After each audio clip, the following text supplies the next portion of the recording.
Good morning, Satnam. It's Sunday, the 21st of July, and we are doing a 60-minute class for intuition. We'll do some movement, breath work, meditation, and it is the full moon in Capricorn today. So to ride these waves, we've got beautiful Tracy from Victoria joining us, and I'm going to invite her to speak a little bit about the full moon in Capricorn because it is in her wheelhouse, and she sent me a beautiful chart yesterday of what this full moon means. So I'm going to invite Tracy to unmute and talk to us a little bit about the full moon. Satnam, Tracy.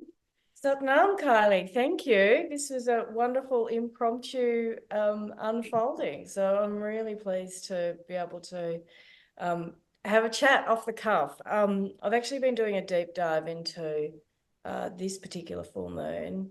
And you know, the real power of astrology is the cycles and the fact that there's never a point in time full moon. It is actually part of a much bigger cycle, and it's cycles within cycles. And the reason I say that is that this full moon is what's called a culmination full moon. So it's sitting at what's called the 29th degree, the anaretic degree of Capricorn. And Capricorn is basically the house that is Saturn rules Capricorn. Its natural place is at the highest point of the chart. It represents the hierarchies, the structures of which stand the test of time, and it also represents time. And why it's very significant is that Pluto is literally retroing back for the very last time into Capricorn over the next few months. And so in our lifetime, we will never experience Capricorn Plutonian energy again. So everything that has been working through whilst Pluto has been in Capricorn since 2006, 2008, is having this profound culmination over the next 6 months. So this point in our history is and the brilliant timing that astrology shows us is a very profound time of when lots of people are finally finding those breakthroughs. So there's breakdowns, breakthroughs happening all over the place at the moment. I've been working with people for the last 2 weeks who are really in this space of, I can't do this any longer. There needs to be a foundational shift. So the name of your class, Intuition, is perfect because Capricorn is the profound protector of all that is sacred, but it's also been protecting all that is not sacred as well. So the dissemination of the very toxic structures. So you've this has come together quite amazingly. So It always does. always does. I don't know if you've got any particular questions, but really the power of this time is that you can draw on all of the teachings and the wisdom that you've accumulated over these 16 years to really allow that release and let the intuition guide you through this really profound point in time, and that you know, using that for the next 6 months. So use this power today to drive through those really full-on culminations over the next 6 months. I'm so touched. Thank you. I mean, you showed me the chart, but I don't have the wisdom to decipher or interpret an astrology chart yet. But when I saw the chart, and for the people that have enrolled in this class, if it's okay with you, I might just attach it as a screenshot or something, because it's all going up there. It's all going up there. And I thought, wow, I don't know what any of this means, but I'm so interested. And on a personal level, I can so relate. If we think about the 16 years of my past experiences. And then in just the last couple of months, everything feels like it's been winding up. Lids are being put on things, screws are being tightened. There's a lot of closure and letting go. And I have the intuitive sense it's time to put that behind me. Fresh start, clean slate. I am the master of my own destiny. I choose me, my health, and I move forward with ease and grace. I feel held and supported and guided and protected. But I feel intuitively that I had a health challenge. I feel that I had to go through it. And the whole time, and the thick of it has been the last 4.5 years. And it's all ebbing away right now. And it's only been in the last few weeks that I feel like I've started to lift myself up out of the cement, the wet cement, the sludge.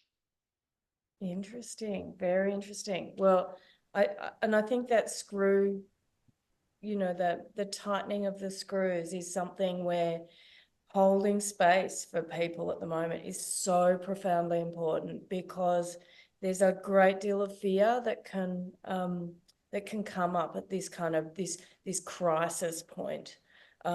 So I've been doing lots of protection mantra and just using it across every spectrum of my life, wherever I go, because it's time for us to together hold space for everybody to make these really critical kind of transitions.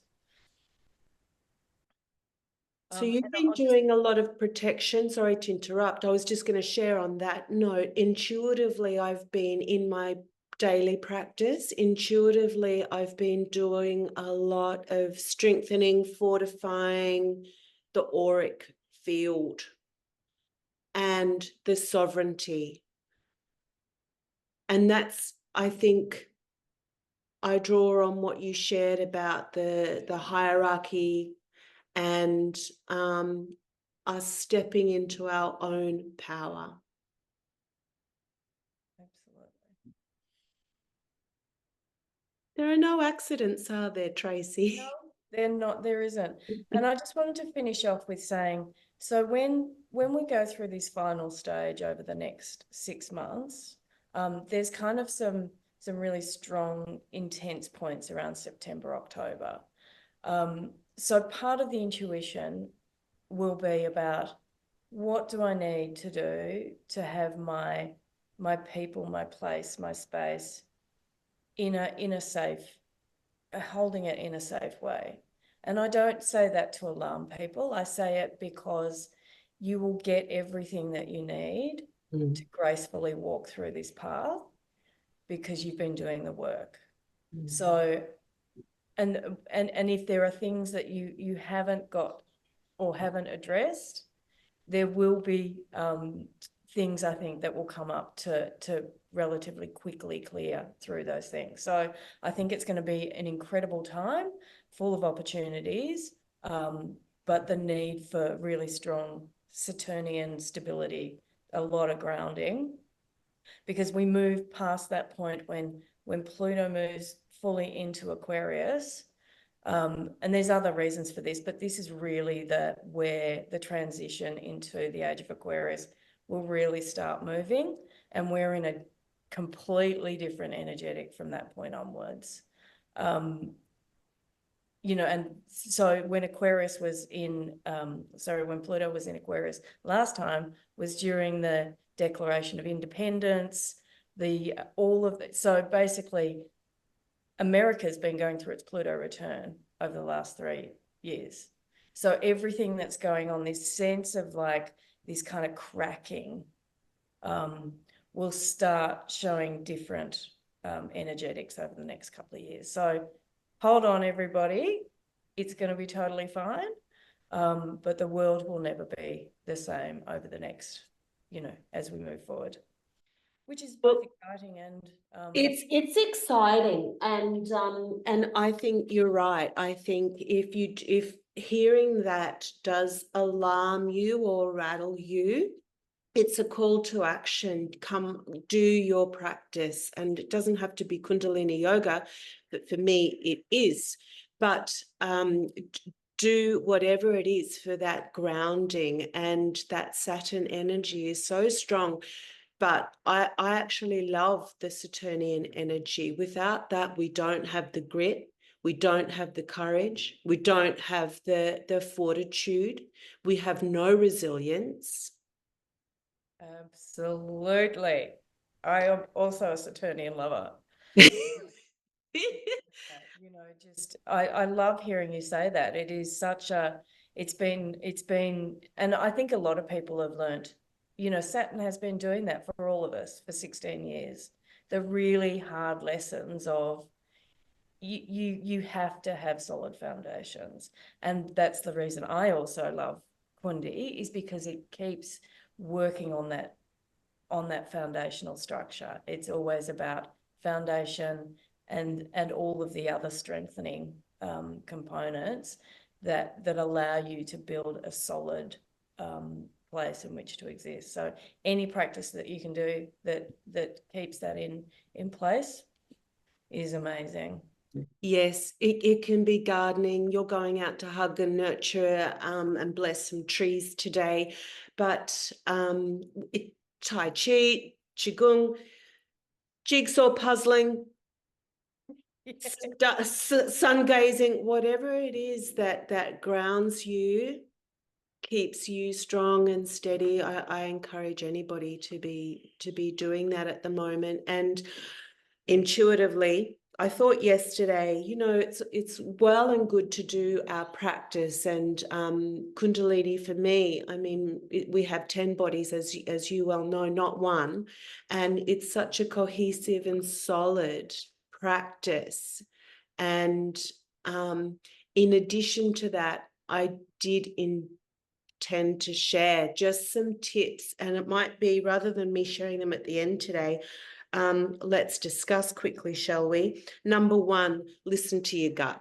You've touched on that speaking this morning, and the sacral chakra, the water element, we say colloquially, I felt it in my waters. I feel it in my waters. And really, I want to, when people say, oh, how do I develop my intuition, or how I want to trust that more, how do I do that? It's really listening, and we've got beautiful mantra in the Kundalini lineage to cultivate our listening capacities. And listening, it does require us to become quiet. So that's one for me. Another one, tune out the others and avoid looking outside of ourselves for validation. Again, that comes back to what you have shared this morning, and really just coming into that sense of self. How do I think? How do I feel? And when we cultivate the sensory system, another reason why Kundalini Yoga is so powerful and impactful and helpful, it develops all 6 senses. Yeah. I don't know about you, but my hearing, my taste, my visionary capacities, my feeling, how do I feel? How do I empathize with others? My sense of smell, it's all been heightened through consistent practice. That's really interesting. I'm going to meditate on it today. That's good. Like that. Another I wanted to share with our team, know that you already know. Know that you already know. Stop doubting yourself. Trust yourself. Avoid paralysis by analysis. We can overthink things too much, and then we start to self-doubt.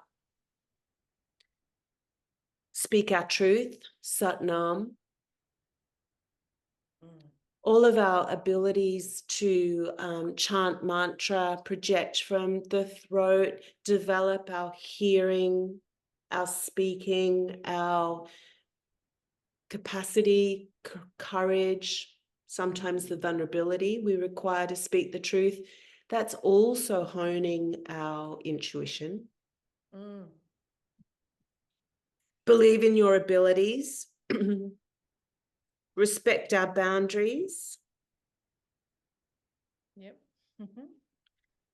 Be aware of our environment, the people and the relationships that drain us. You've already mentioned that. Yep.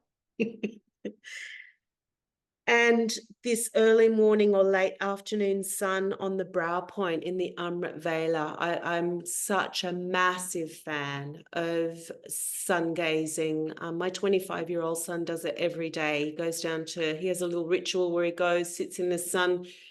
When I explained to him that this bone is porous, and we need to let the light in here to stimulate the glands, and to nourish and nurture the third eye point, it landed for him. And he's been sun gazing on the daily ever since. And that's been for a few years now.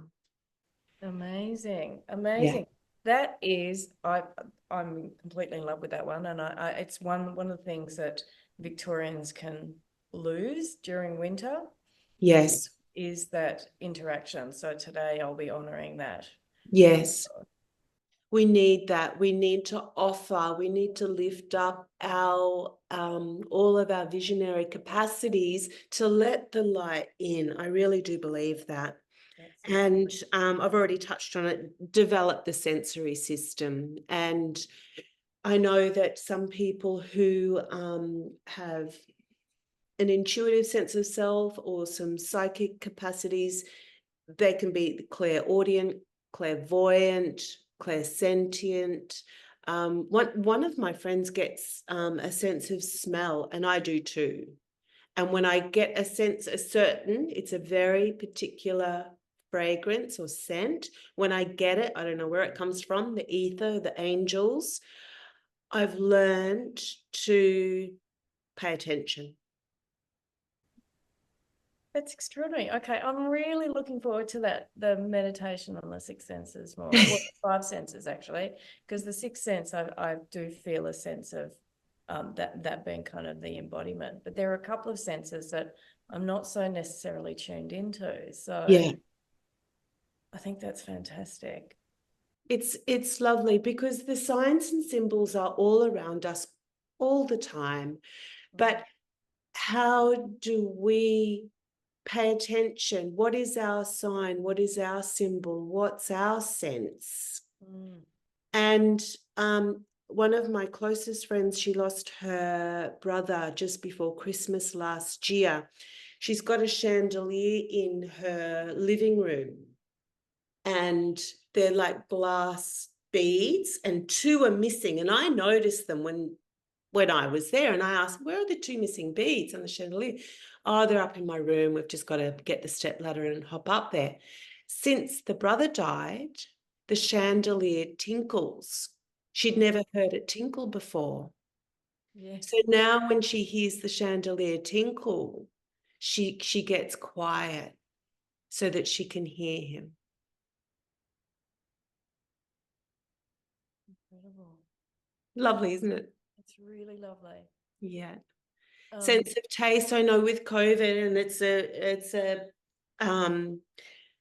sensitive subject for Victorians, I know, but I was fascinated when people's sense of smell and taste disappeared from COVID. So for those that don't know, our sense of smell is directly related to our root chakra, and our sense of taste is directly related to our sacral chakra. So from the virus or the exposure, those two sensories were sometimes taken out. And I had people coming to gong baths deliberately during that time who'd lost their sense of taste and sense of smell. And through the gong and the work that we were doing, we would reset, and they would report back later, got my smell back, got my taste back. So any awareness that we can have and hold around our sensory system is vital. And I think the other one around this that keeps screaming out of me right now is cultivating connections with people Yes. that where you can be both yourself, but also to help ensure you've got an ongoing kind of feedback mechanism through good external reference points. Yeah.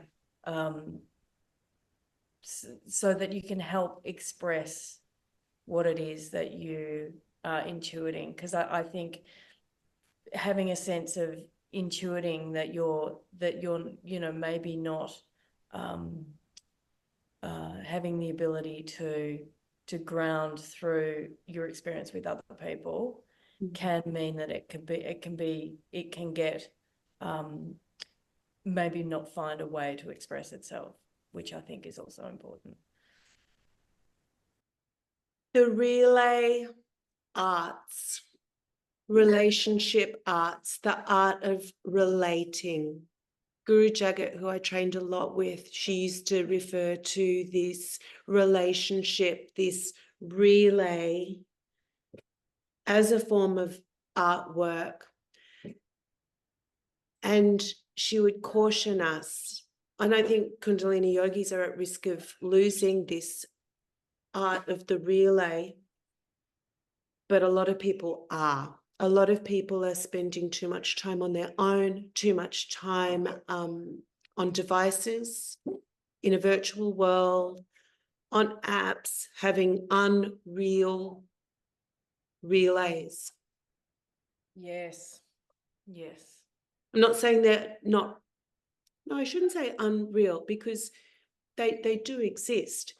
But I think we're in a human form for a reason. And the sense of touch and having the eye contact, it's the act of listening, speaking, touching, smelling, having the whole sensory experience of that human contact is valuable. And some people are really missing out. Some people are quite lonely. Some people have lost their confidence.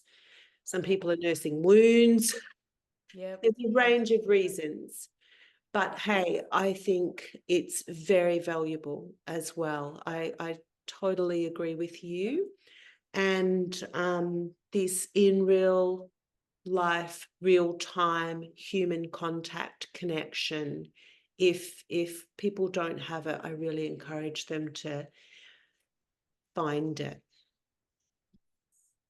Absolutely.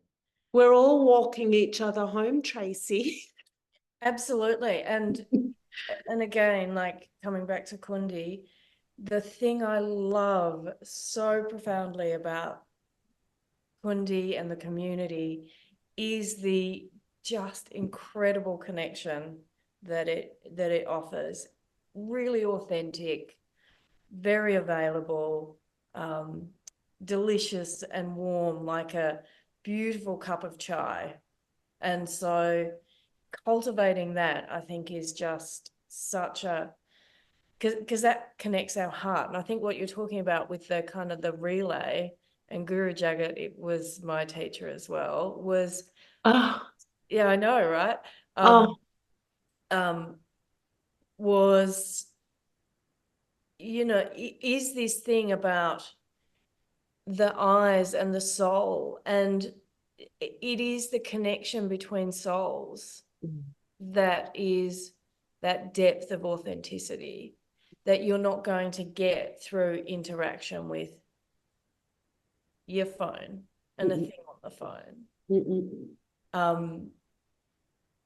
It's profound, yeah. it's profound. And you are more, you don't hide as much when you are in connection with others. And so that mind can't do that trickery, and the mind will get in the way of your intuition.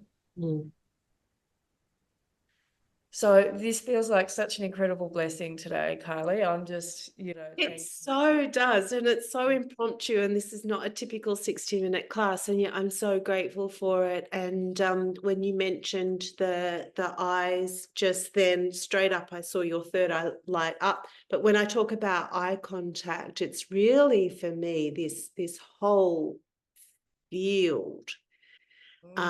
And that's why I love this in-person contact of the Kundalini community. I've witnessed miracles. I've just got to let the dog out. There was one class, I hadn't been teaching very long, and for some reason I picked an exceedingly difficult Kriya. I think I'd done a 40-day practice of something that was not an easy Kriya.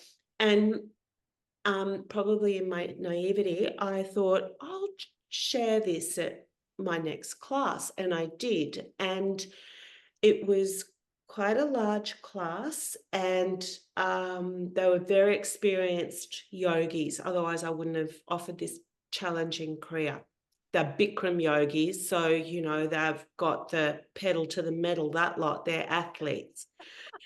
And yet, during this, we must have had arms up at a certain angle for a long period of time, and I could just see them failing. I could see them just starting to break and bend and starting to give up and fatigue.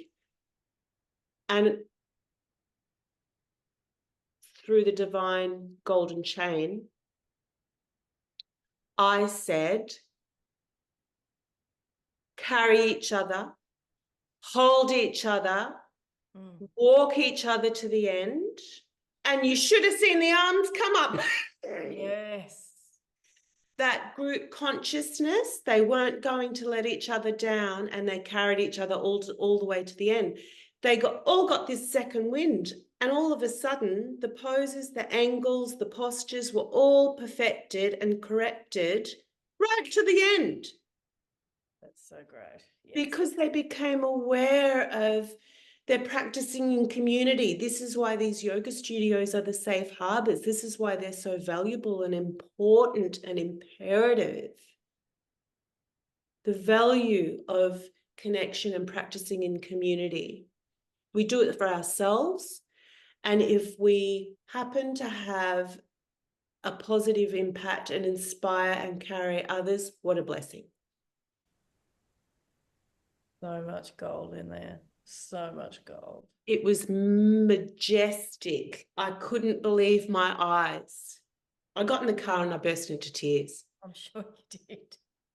It was so impactful. Oh. Right, let's practice. We'll tune in. Thank you. I'm deeply grateful for your knowledge, your wisdom, your sharing, and that was so spur of the moment. And hey, intuitively, I wanted to ask you about the chart you sent and ask you if you wanted to share, and look what happened. Amazing. Powerful potential. Love it. Well, I'll go on mute. Okay. We don't